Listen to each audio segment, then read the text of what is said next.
Tonight on CTV News at 5. We've been touring Cineplexes across Nova Scotia, and I think we've sold every single one out. Real deal. We'll put the spotlight on local flicks, helping drive a recent movie milestone. A little bit unique, so when I go to a craft fair, I'm pretty much the only person who has that type of art.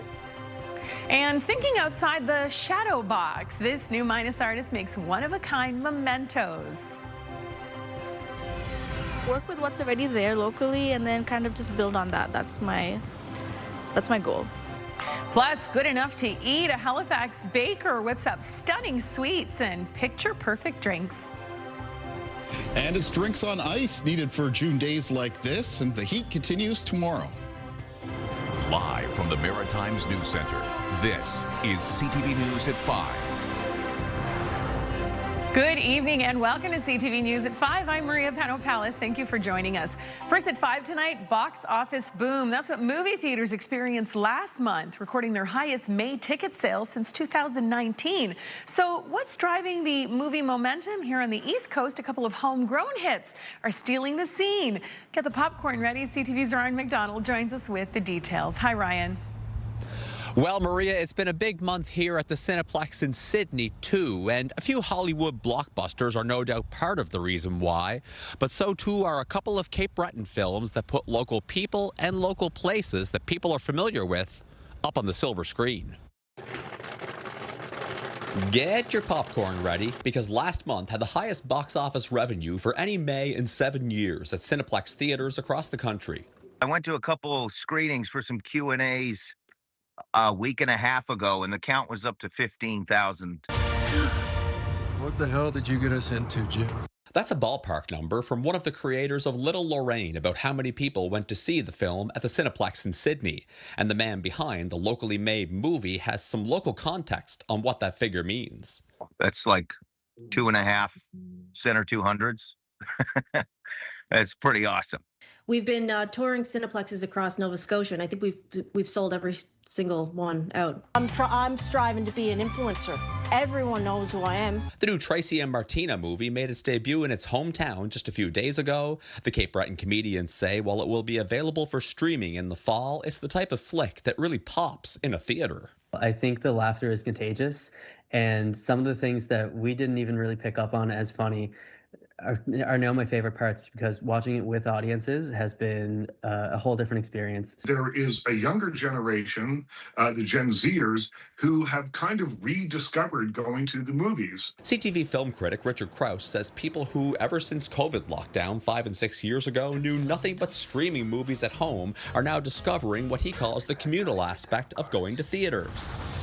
You sit with a group of strangers, you're all watching the same thing, and there is a connection that you make whether or not you speak to anyone else in the auditorium. And now Little Lorraine is being screened in an even more old-fashioned way at the Cape Breton Drive-In. This is not hyperbole. I'm not making this up. One of like the greatest cinematic experiences I ever had was at that drive-in theater in 1995 with my cousin Darren. 95 or 96. It was a Apollo 13 and Jurassic Park double feature. There appears to be an appetite, quite literally, for that kind of nostalgia. Cineplex says that May saw its highest monthly concession spending per patron on record.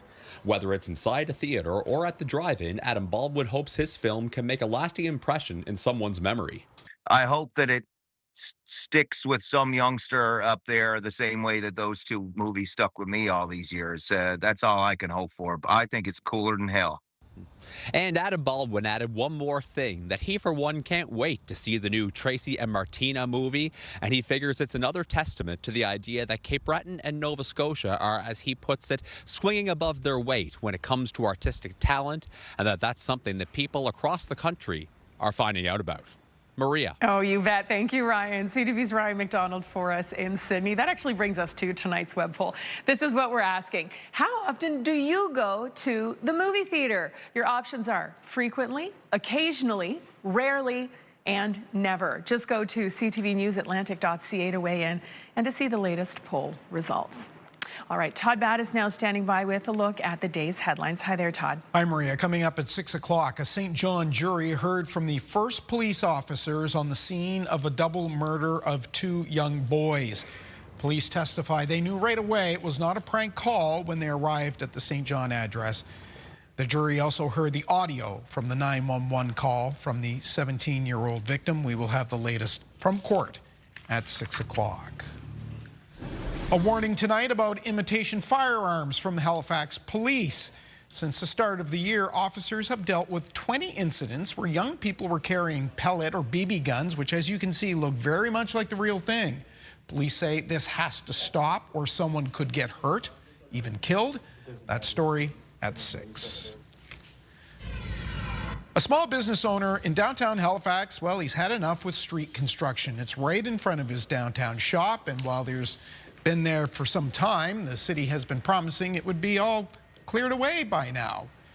He's worried that he's going to lose out on some very important summertime business. We will hear from him in your newscast. Let's hear from meteorologist Kayla Mitchell, who has a exceptionally warm June day to talk about. That's right. For a good portion of the Maritimes, temperatures soared once again for today. Now as we're heading in towards the early evening, many areas away from the coast are sitting around the mid to high 20s and some into the low 30s. Fredericton today at one point at the airport topped out at 31 degrees, hottest spot in the Maritimes so far on weather stations monitored by Environment Canada. Not quite the hottest community in the country, though. There's some parts of Ontario that were a little bit hotter than that. There were some sea breezes around for today. That's a wind that's blowing in off of cooler ocean waters. That's kept temperatures a little bit more moderate in some direct coastal areas, including around the Bay of Fundy coastline in New Brunswick and parts of the Atlantic coastline of Nova Scotia, as well as some areas in Cape Breton. Here's a look at those winds, mostly out of a south and southwest direction. When they're southerly like that, they are a little bit more directly onshore around those particular coastal areas that I just mentioned. The winds, though, themselves are relatively light across much of the Maritimes. Moving through this evening, mostly sustained between 10 and 20 kilometers per hour. We're getting the occasional gust reported between 30 and 40, but that's about it.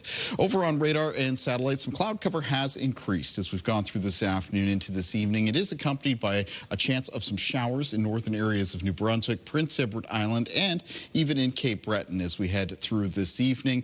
In behind it, though, there's some more warmth in the forecast for tomorrow, and details of that a little bit later on. Maria. Thank you very much, Kaylin. We'll see you in just a little bit. Coming up next, we'll reveal the winners from the New Brunswick Hospital Home Lottery. Stay with us for that. Still ahead tonight, find out how to win a steel battery-powered lawnmower, leaf blower, chainsaw, and more just in time for Father's Day. And a little later, we have this story. Hi, McConvey here in an artist workshop in New Minas, Nova Scotia. From 3D art to illustrations, meet an artist who's taken our passion to the next level. Coming up on CTV News at 5, you'll hear from Robin herself. Better fairy tale come true. Lace up your sneakers and make a move for scleroderma this June. Help support the hundreds of Atlantic Canadians living with this autoimmune disease. For details on this year's walk-run event in your community, visit makeamoveatlantic.ca. Welcome back. So the 2026 FIFA World Cup begins this week with matches being played across North America. CTV, TSN, and Crave is your home for coverage of every game during the 5-week tournament. But that will impact our broadcasts on certain days, and that starts tomorrow. CTV News at 5 and CTV News at 6 will be on CTV2 tomorrow. That's Thursday. Just go to ctvnewsatlantic.ca to see the full list of dates of when that will happen again. All right, so our partners at the New Brunswick Hospital Home Lottery are about to make a couple of people very happy. Here's Move Radio's Sarah Betts with the big reveal. This is a big day, and here we are back at the Grand Prize Show Home with the New Brunswick Hospital Home Lottery. My friend, of course, Shannon Hunter of the St. John Regional Hospital Foundation. What a beautiful spring it's been. It has been a beautiful spring, and it's a beautiful day today for the exciting announcement we have coming. We're excited, and of course, this has been such an amazing initiative. Remind us of the proceeds with the New Brunswick Hospital Home Lottery. The proceeds from the Hospital Home Lottery have always and will always continue to go to area of greatest need for our hospital and programs that the hospital supports. And this year specifically, it was really centered around surgical excellence. A lot of patients across the province come to the St. John Regional Hospital for complex surgical needs like heart surgery and spine surgery, and so the net proceeds are going to fund our top 2 priorities this year. Amazing. Celebrating that and more today. Okay, you've got those fancy envelopes. Let's go. What are we starting with? Well, I think we should start with the 50-50. Okay. Save the big one for last. So, The lucky winner for the first ever Spring Hospital Home Lottery 50/50 add-on, winner of $456,000 is ticket number 50244481. Name Claudia Francis, and from the city of McQuaid. Woohoo! I know! Congratulations, Claudia. Amazing. Okay, on to the next. Here we go, the big one. Here's the big one. I have goosebumps. And I have to say, whoever wins this house, it is an incredible home. Okay, the winner, the grand prize show home winner of the Spring 2026 Hospital Home Lottery is ticket number 10010581. Name Kelly Lawson and City of St. John. Woohoo!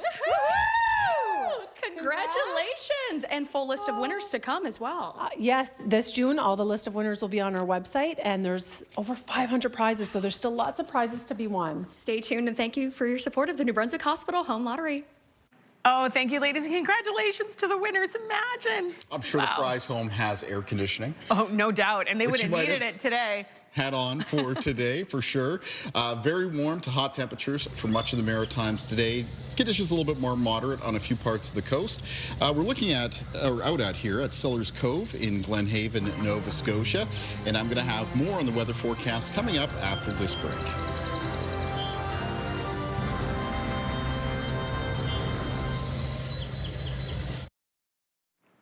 CTV and Maritime Steel Dealers want to help you celebrate the father figure in your life with the Dad's Day giveaway.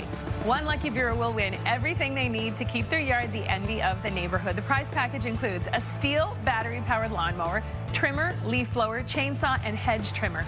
To enter, go to ctvatlantic.ca or click on the QR code on your screen right now. We'll announce the winner on Friday, June 19th. Good luck, everybody.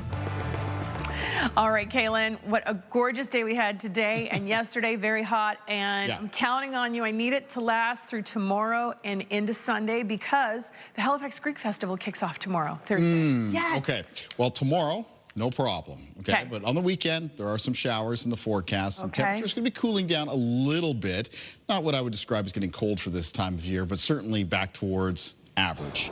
And this week we've had temperatures that for the most part have been well above average for early June in the Maritimes. We're looking out here at Paper Mill Lake in Bedford, Nova Scotia.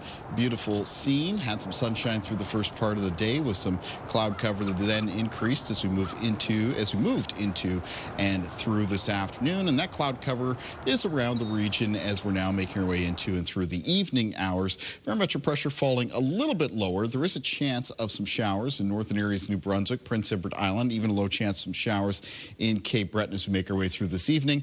The area of high pressure that was basically in charge of our weather pattern throughout much of this week has moved a little bit further away from the Maritimes, a little bit positioned a little bit further towards the southeast, and we're a little bit closer towards this weather front that's currently making its way up through the Ottawa Valley area and into areas of Quebec. Though it's not going to be moving directly across the Maritime region. But since we're catching the fringe of that weather front, it is bringing in, looks like a couple showers here in the north of New Brunswick as well as Prince Edward Island, Cape Breton. These aren't expected to go on all night long, but as we move through the night, there'll be a second round of showers arriving in southwestern areas of Nova Scotia. And that's really going to show up as we take a look at our forecast timeline, moving past midnight and into the start of the day for tomorrow. This is area of green, might even skirt some coastal areas the southwest of New Brunswick. So locations like Campobello and Grand Manan, you do have a chance of some showers first thing in the morning. And then with the showers that cross the southwest of Nova Scotia, there is going to be a low risk of a downpour or small thunderstorm with them. That's for the morning hours. By the time we get to around noon, most of that shower activity should have cleared off towards the east. The remainder of the Maritimes Thursday afternoon, mostly looking at a mix of sun and cloud. There are going to be some changes to our wind direction for both tonight and tomorrow. Tonight's winds get a little bit lighter as we move towards midnight, and tomorrow's winds around the Maritimes a little bit more variable in direction for the region. Still into the southwest around the Atlantic coastline of Nova Scotia and Prince Edward Island. A little bit out of the south around the Bay of Fundy coastline in New Brunswick. Easterly, though, up around the northeastern corner of New Brunswick, the Acadian Peninsula, Bathurst and Charlotte. Charlotte. And then once again, mostly out of the south and southwest as you get into western areas of New Brunswick. Now, despite the fact that the wind directions are a little bit all over the place tomorrow around the Maritimes, the winds themselves are mostly going to be sustained between 10 and 20 kilometers per hour, with a few gusts between 20 and 40, so nothing particularly strong or gusty by our standards here in the Maritimes. Now, low temperatures in the forecast for tonight for the province of New Brunswick will be falling into a range of 10 to 15 degrees. It's a mild night for Charlottetown, Summerside, and Prince Edward Island, with the low temperatures mostly in the low teens. And for much of Nova Scotia, low temperatures tonight 10 to 14 degrees, so parts of the east of the province, including areas in Cape Breton, with some lows between 9 and 12. Here's a look at the forecast for Thursday, and we still have this heat. In fact, we're sort of peaking with this current stretch of June heat, both today and tomorrow. So away from coastal areas tomorrow, a lot of high temperatures, mid to high 20s, some getting into the low 30s. Coastal areas, including around the Atlantic coastline of Nova Scotia and parts of the Bay of Fundy coastline of New Brunswick, may see the high temperatures held in the low to mid 20s because of winds coming in off of ocean waters. In the forecast for Friday, speaking of the wind, there is a change in the wind direction. It's going to be a northeast wind. It's going to be bringing a cool down to parts of the Maritimes, especially eastern areas of New Brunswick, Prince Edward Island, and eastern areas of Nova Scotia, where some of the highs could come down into the teens. Some of the warmer areas on Friday will include western parts of New Brunswick, interior areas of southwest of Nova Scotia, where some highs may still be around the mid to high 20s. All right, let's take a look at our weather watcher for tonight. And tonight's weather watcher is coming in from 6-year-old Bo from Brookhouse Elementary in Dartmouth. Bo has sent us a drawing of a beautiful rainbow. Great drawing. Really appreciate that, Bo. Weather watchers can come in to CTV Weather Watchers, P.O. Box 1653, Halifax, Nova Scotia, B3J2Z4, or email kaylin.mitchell@bellmedia.ca. Maria. Thank you very much, Kaylin. So Robin Hindle loves all forms of art, and maybe that's why she refuses to pick just one. From pottery to painting, as CTV's Emma Convey shows us, she loves to see her vision come together. Layered with depth, detail, and storytelling, artist Robin Hindle brings cozy Christmas gatherings, family moments, and celebrations to life. I had a frame once, a long time ago, and it was like a little bookshelf in this frame, and I thought, wow, that would be a really cool thing to put into a box. Some of her shadow boxes take weeks, others months. I use mainly polymer clay to build the characters and tables and the Christmas tree and that type of thing. But I also use little things that I have, just around the room, like around my office. I used a cork for a table base, for instance. Robin started making them in Victoria, BC, using teacups. After moving to Nova Scotia in 2014, she transitioned to room scenes. Here is the first one I did. It's actually quite large. It was about 20 inches wide by about 9 inches tall, and it's like a little fairy home. It's got table with a tablecloth and a bird looking in the window and dishes and stuff like that. And I loved it so much that I just wanted to keep doing them. When she ran out of room to store them, she decided to sell them at craft markets and Scotia Handmade Treasures in Windsor. I've done the room and the people separate. Her creativity doesn't stop there. She's also an author and illustrator with a focus on fairies. It actually took me 6 years to draw the pictures for the first book because it's got a lot of illustrations in it. The second 2 books don't have quite as many illustrations. She draws the characters, scans them into a computer, and adds color in Photoshop. She's currently working on her 4th book. I just like being creative. I like working with my hands, and I figure writing keeps my brain working. At 70 years old, Robin still gets the same excitement when someone loves her art just as much as she does. Emma Convey, CTV News, New Minas, Nova Scotia. Thank you, Emma, and thank you, Robin. All right, time for our final break here on CTV News at 5, but first a preview of our final story of the night. I'm Brianne Foley in Halifax, where we're getting a sweet treat when it comes to desserts. We'll tell you about the newest studio coming up tonight on CTV News at 5.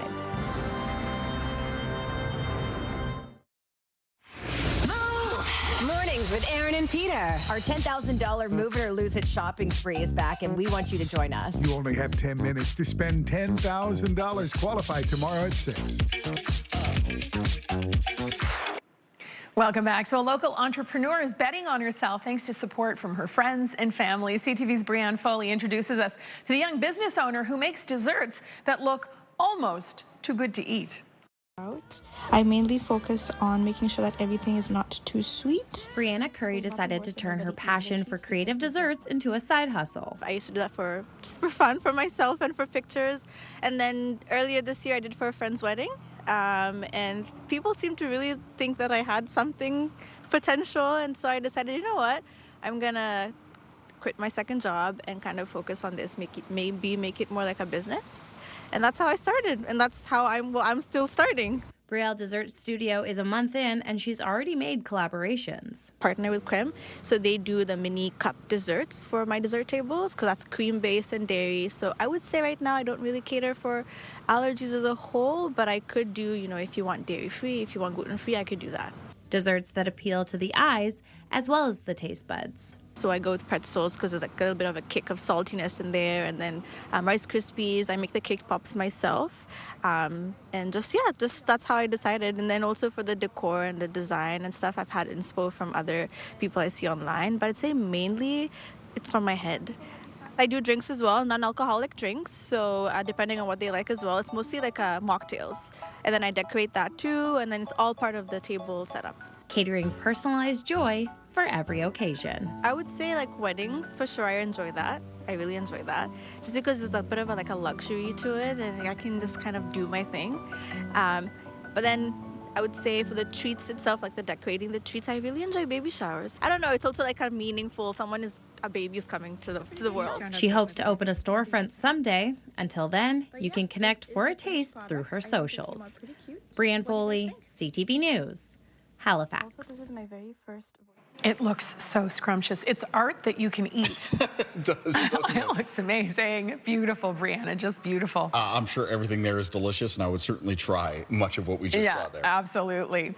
Speaking of trying something, this apparently is the weekend to get your veggies in the ground. Tomorrow, our garden guide is going to focus on that. Emily Trigano will join us, and we're wondering, is it a good weekend to get out there and start digging? I mean, I would imagine that gardens would like a little bit of wet weather. Yeah, so there are some showers in the weekend forecast. Temperatures do come down a little bit. We're going to be talking about that when I come back with the extended forecast. In the meantime, though, before the weekend, we still have some heat ahead of us for tomorrow. Love that. Thank you, Kaylin. We'll see you and Todd at 6 o'clock. I'll see you tomorrow. Good night. The national news is next.